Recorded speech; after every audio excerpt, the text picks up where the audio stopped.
Ready ka na ba? Kain ka na. Dami ako niluto. Ayun o.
May arnis? Saan daw?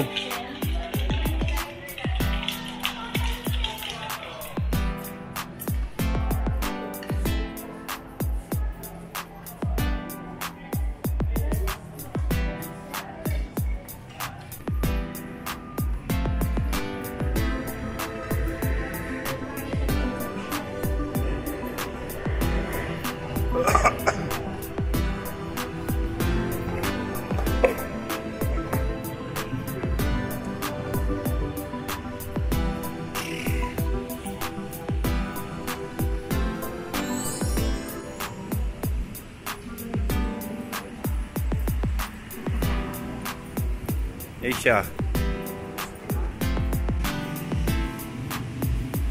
Kathleen Joy.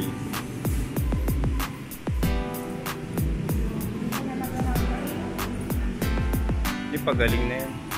Parents, kaya I feel very immediate, okay?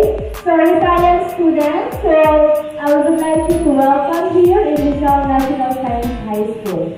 So, for today, so magkakaroon tayo ng orientation para malaman natin kung ano ba yung mga inaasahan so dito sa ating eskwelahan. So, bago tayo magsimula, so simula. Panginoon po natin Diyos, kami po nagpapasalamat sa mga taon na magsama-sama ngayon sa aming orientation sa mga batang mag-aaral sa grade 7. Kami po ay mahal sa inyo na pumunang paglalakan at pasasalamat sa inyong walang sawang pagmamahal at biyaya. Aming hinihingi ang iyong patnubay at gabay sa mga purang magsasalita, sa mga magulang at sa bawat mag-aaral na rito na maintindihan ang lahat ng tatalakayin sa orientation na ito. Tulungan niyo po kami maging responsable sa aming mga gawain, maging handa sa mga pagsubok na darating. Naway pagbabayo niyo kami sa aming buong taon na aming haharapin. Bigyan niyo kami ng lakas ng loob at karunungan upang natin ang bagong kaalaman at karanasan ng aming matututunan. Ang lahat po ng ito ay aming hinihingi sa pangalan ng Jesus. Amen. So, medyo mainit. Pwede po tayo mag-move dito or sa other side. Mga mag-access dito. Pwede po mag-move ng ating buwan ng kanyang. Pwede po sa kabilang side para medyo, ayan, mga mag-move po ng area. Okay lang po na kayo dyan. Pwede po mag-move po kasi tayo. Kayo po ay talagang meron pa tayong taktik.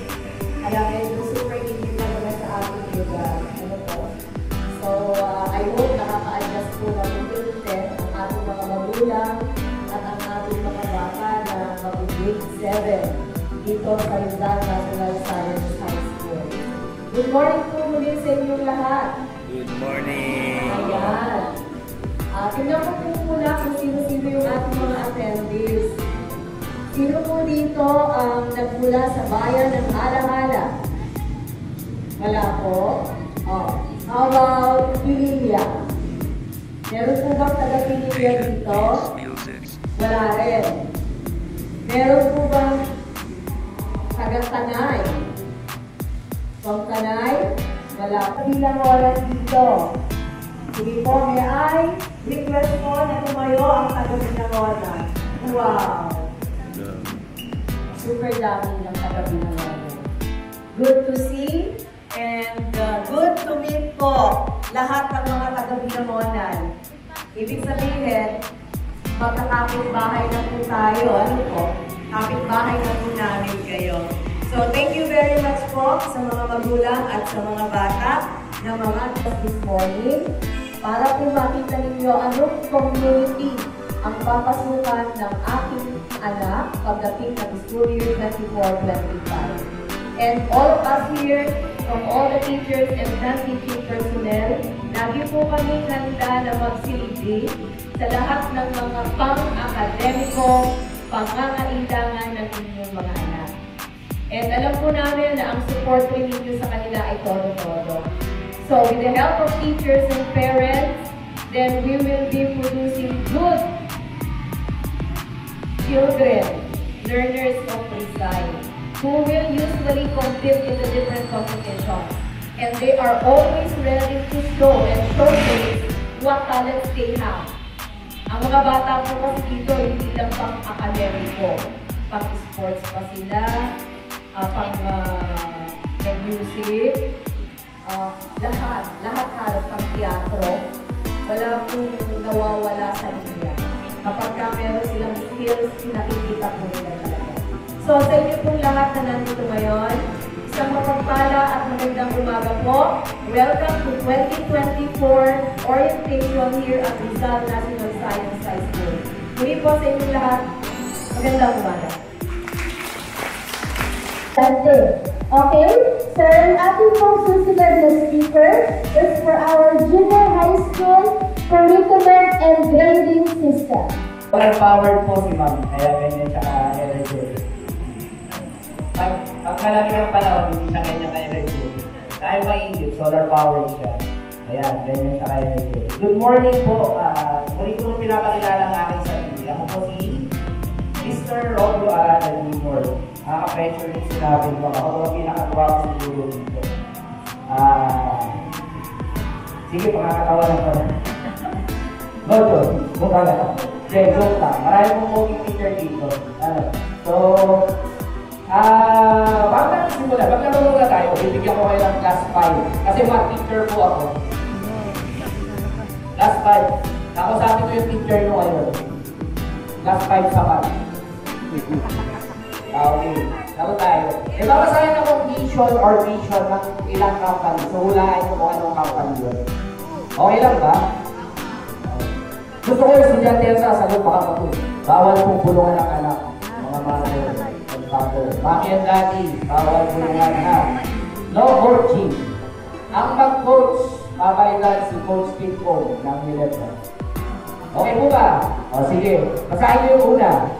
We aspire to be a happy space using technology to empower and build bridges of collaboration across sectors and communities towards a sustainable future. Ayun, pupulungan.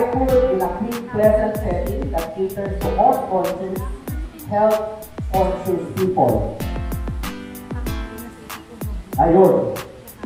Maiiyan ang mga bata. Bawal naman lang ang mga business. Pinapalayas na. Jollibee. Mga kailangan chicken. Saan pinakamasarap ang chicken? KFC, yes, KFC. Yun po yung vision statement ng KFC.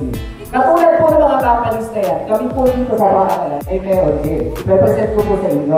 Ano, okay lang po ba? Sure po. Sure, salamat. So we have the Junior High School curriculum. So I am Romulo Arada Jr., the coordinator for Junior High School. So our vision. The Rizal National Science High School shall be the center of excellence in science and technology, mathematics, and physics. Kaya po yung aming curriculum na makikita nyo mamaya. Although nakapattern siya sa curriculum ng DepEd, meron tayo mga additional subjects. Meron tayo mga enhancement subjects. May itinagdag lang tatlong subjects per grade level. Meron po kami pinagdag, isang science, isang math, at isang English. Because we want to be the center of excellence in science and technology, mathematics and physics. Kaya, nagkagdag po kami ng additional subjects. So, siguro iniisip ko mga bata rin yung ako po. yung 8 naming subjects, magiging 11. Totoo po yun. Yung 8 yung subjects, magiging 11. Mag-aaral ngayon ng 11 subjects sa buong taon sa Rizal National Science High School. Ngayon, tanong niyo yung sarili ko, ready ba ako sa 11 subjects na yan? Ready ba kayo sa 11 subjects, mga anak? Ang hina, parang hindi ready. Gusto ko malakas. Hindi namin pag-e-enroll ng MPCC kasi. Ready ba kayo sa 11 subjects? Mahina pa rin. Gusto ko yung tumatalisin ng lawan. Joke lang. Gusto ko yung malakas na malakas na malakas. Ready ba kayo sa 11 subjects? Okay, nabigyan na ako dito sa mga nasa unahan. Mamaya, makikita niyo yung 11 subjects na yan. Our National Science High School is established to provide gifted Rizaleños with special trainings in science and technology, mathematics, and English. Moreover, it aims to develop globally competitive citizens motivated by love of God, country, and concern for the nation. Gaya ng sinabi ng ating principal kanina, ang mga estudyante po natin ay hindi lang academically equipped. Magagaling din sila sa ibang mga bagay. At pinidevelop din namin sila para maging responsible citizen of the nation. Our philosophy, the Rizal National Science High School, believes that educating the students is most of them adapted. Sir, bakit yung unang naman yung mahirap?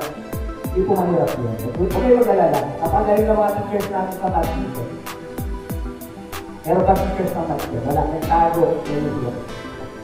Integrated Science, Filipino, English, meron kaming TLE, Technology and Livelihood Education, pero usually ang tinuturo namin dito ay Computer Science. Kasi mas kailangan nila yun. Mas kailangan ng mga bata nila.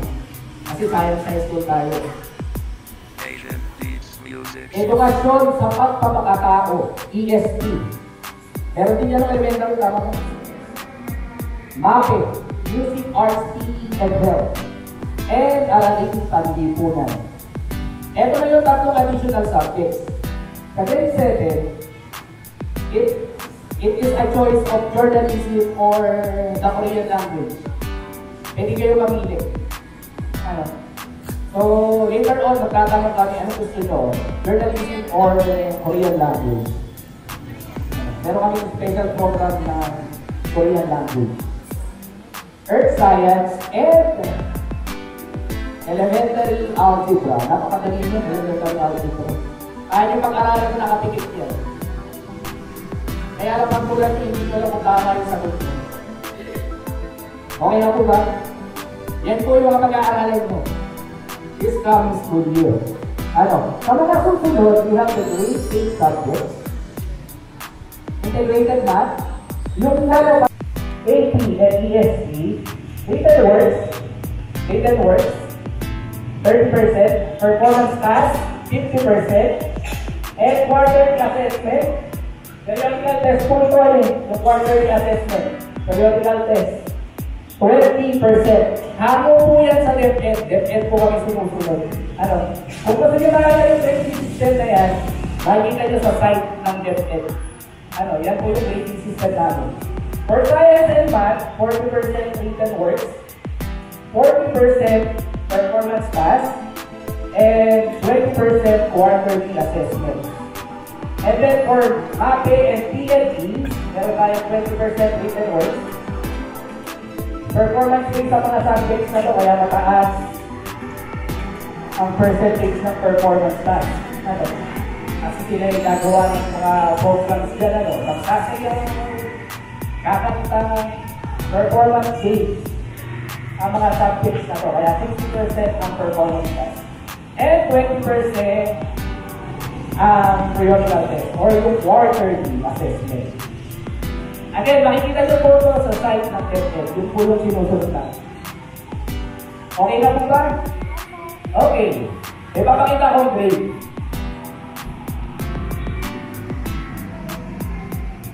85. Maintaining grade po yan. Ano po? Maintaining grade. Kailangan nyo ma-maintain ang grade nyo ay mas mataas or equal yan sa 85. 85 pataas lang dapat ang grade natin mga anak. Naintindihan po ba? 85. Mga mami and mga daddy and mga guardians, huwag po kayong matutuwa pag 85 ang grade ng anak nyo, ha?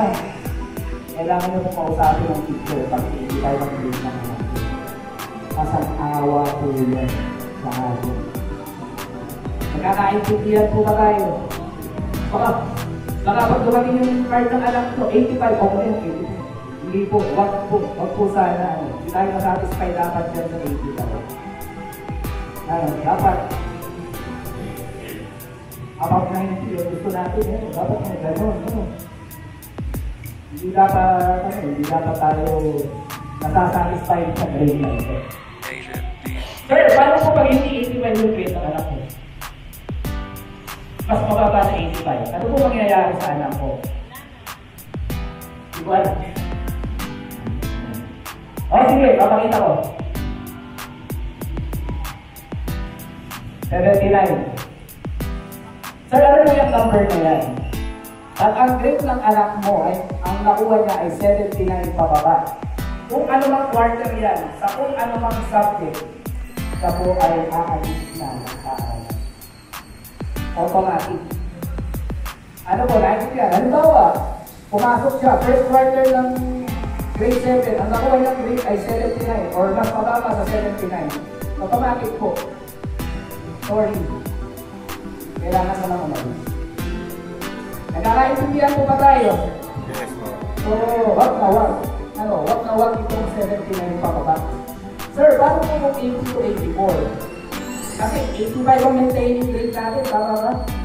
Paano po kung ang grade ay 80 to 84? Pinagbibigyan po namin pag ang grade ay 80 to 84. Kaso, may kailangan mangyari. Eto. Pag ang grade niya ay 80 to 84, may tanong, in or out, may eviction na mangyayari. Pagpuputuhan, ang isang boto ko po ay ibibigay ko. Ang 2 votes ko po ay ibibigay ko dahil tamad siyang mabugas ng plato. Hindi po gano'n ha, hindi parang bahay ni Kuya. Walang gano'n. So, sa paaralan, sa next year. Nagkakaintindihan po ba? Kailangan mag-average ng 85, ano? Nagkakaintindihan po ba tayo? Kailangan mag-average ng 85. Okay. Hindi po tayo dapat nasasatisfy sa 85. Nagkakaintindihan po ba tayo? Opo. May question and answer po ba tayo? Or later na, pagkatapos ng lahat? Miss MC. Okay. Sige, mamaya na lang po pag may question. Ano? Mamaya na lang po pag may question. Okay. So, tapos na ako. So, sabi nga, the purpose of education is to replace an empty mind with an open one. Ano? Ang goal po ng aming paaralan ay hindi para punutin ang utak ng inyong mga anak. Kundi i-open sila para sa mga bago pang knowledge na darating. And with that, maraming salamat po and good morning po sa ating lahat.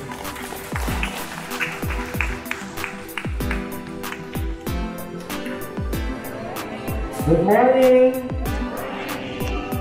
Okay, ako po si Dr. Marlon Catalina and I will be discussing to you about the programs and activities.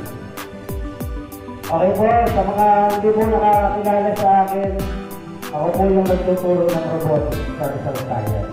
Okay. Okay, kung lagi niyo ako nakapanood sa TV, lagi ako nasa TV. Okay. Alright, for the programs and activities, this is the regular program ng bawat eskwela sa buong Pilipinas. First, meron tayong enrollment activity, enrollment period. Then after the enrollment, magkakaroon tayo ng Brigada Eskwela, kick-off, national kick-off, then Brigada Eskwela period. Then opening of classes, first academic quarter, second, then magkakaroon ng Christmas break, then resumption of classes, then meron ding mid-year break. Ano, 5 set po kasi yun. Then third academic quarter, fourth academic quarter, end of school year, right, yung graduation. Then, magkakaroon naman po ng start ng National Learning Camp. Yung National Learning Camp, yun po yung mga ginagawa sa ibang eskwelahan. Kapag medyo tagilid yung bata, nagkakaroon po ng learning camp. Okay. Dito, wala tayong learning camp, ano? Kailangan kasi ipasa nyo lahat. Okay, ito yung mga nagbabago sa school calendar. The summer break is now scheduled from June 1 to July 26. Ang haba ng bakasyon, di ba? Haba ng bakasyon nyo. The school year 2024 to 2025 will start on July 29 and will end on May 16. Kasi binabalik na po ulit sa dati para po hindi kayo mainitan. Ayan.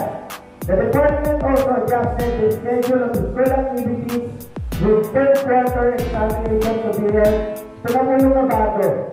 Magtataka kayo, mga grade 7, di ba bulinis yung third quarter and fourth quarter. Yan. Dinala po ng March 25 and 20. Can you lend me your list? Can you raise your left hand? Can you raise your left hand? How about your right hand? Right foot? Right foot. Left foot? Yan. Question is, anyone who knows about Decade Order number 8 series of 2022? Decade Order number 8 series of 2022. Steve yun ah. Wala? May special prize sa akin mamaya. Okay? Sige. There is a special prize mamaya po sa akin. No, I can school. Decade Order number 8 series of 2022. Okay, I'm Sir Limay Gaypulan, so I'm the head of the Committee on Student Discipline. Okay, so these are the discipline code of Rizal National Science High School. Okay, number 1. Another question, what is the difference between the public, similar and private school? Asa kami? Private school, public school. Ayan. Ate, mag-question na ako sa isang parent. Kasi really, what is the difference between a public and a private school? Ano ba ang isang national science high school? External call. Sir, what is the difference between a public and a private school? 44. 45. So, ang panahon natin, matigilas tayo, di ba? Matigilas. Kahit tayo sa pigay ng klase natin, natukan, dipain, mabawi na tayo, di ba? Pero sa ngayon, sa panahon ito, nanay, sige pa ako dito tatay, sige pa. Pero siya naman nag-umpisa. Ako ba? Nanay, tatay, ito, pinakopya ko na ha. Ako pa yung nagkakasalanan.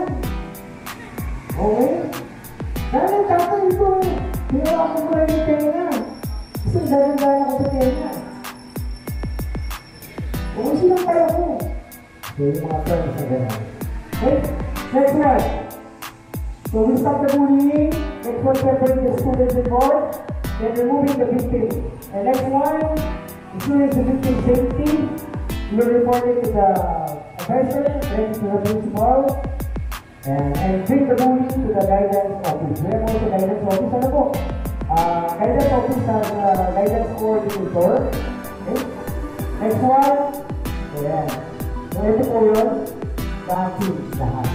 Okay? This is Sir Ian, Ulan, and God bless, and thank you po. Thank you so much, Ulan. So, this is my Ulan. This is my Ulan.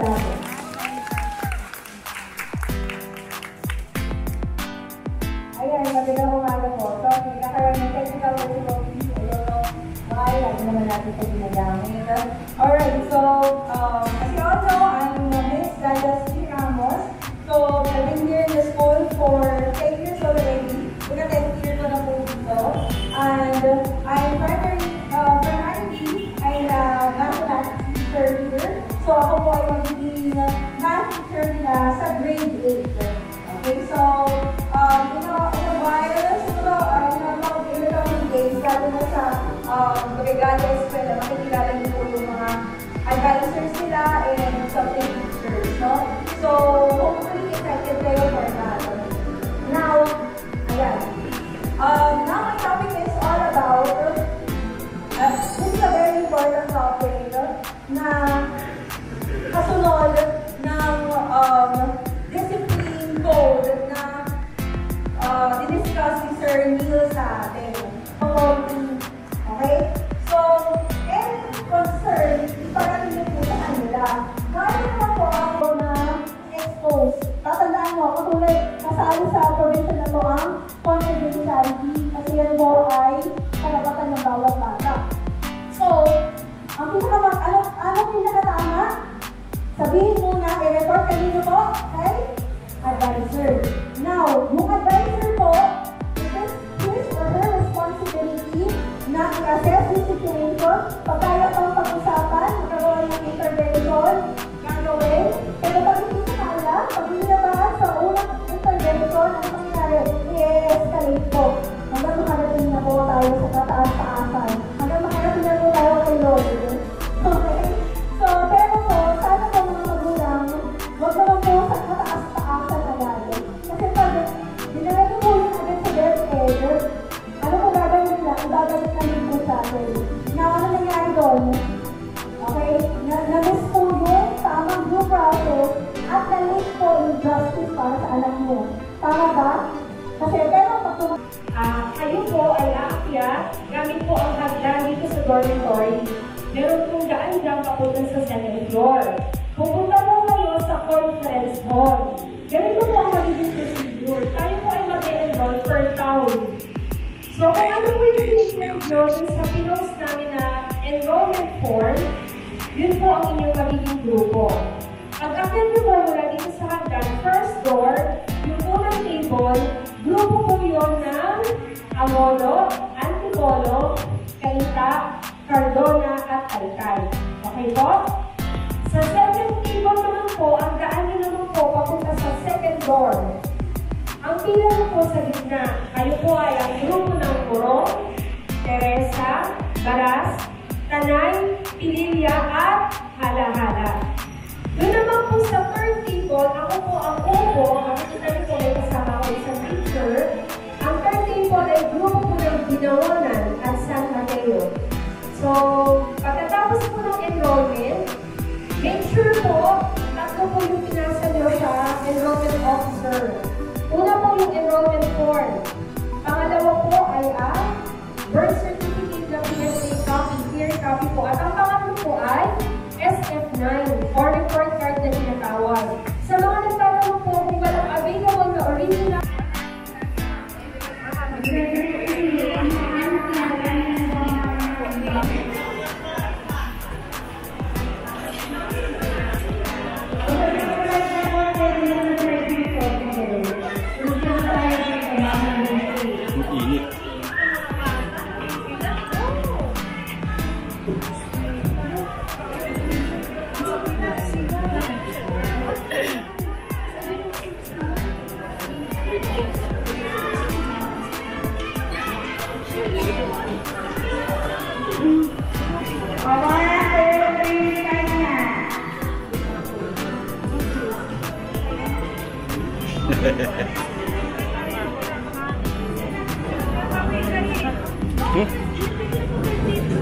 Ito na dito, binangunan yan.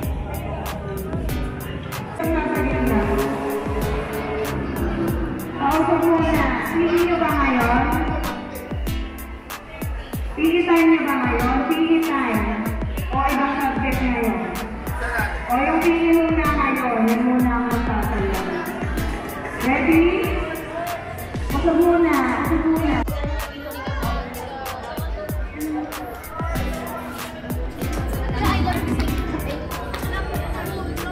Hawakan ng maayos yung kamay-kamay. Dahil sa kakakalit sa pila nyo, nakasin natin na kayo. Ayun pinipila nyo dyan sa entrance.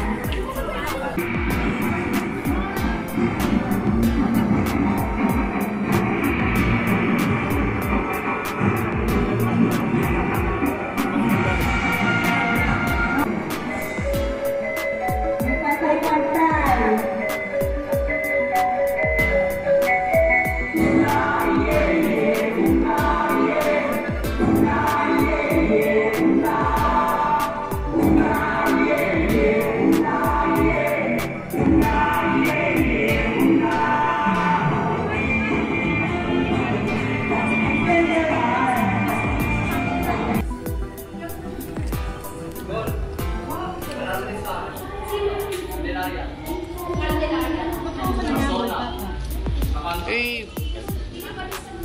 para mapabadali ka. Pupunta doon, 20 pesos, pabalik dito. Umalis ako.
Happy?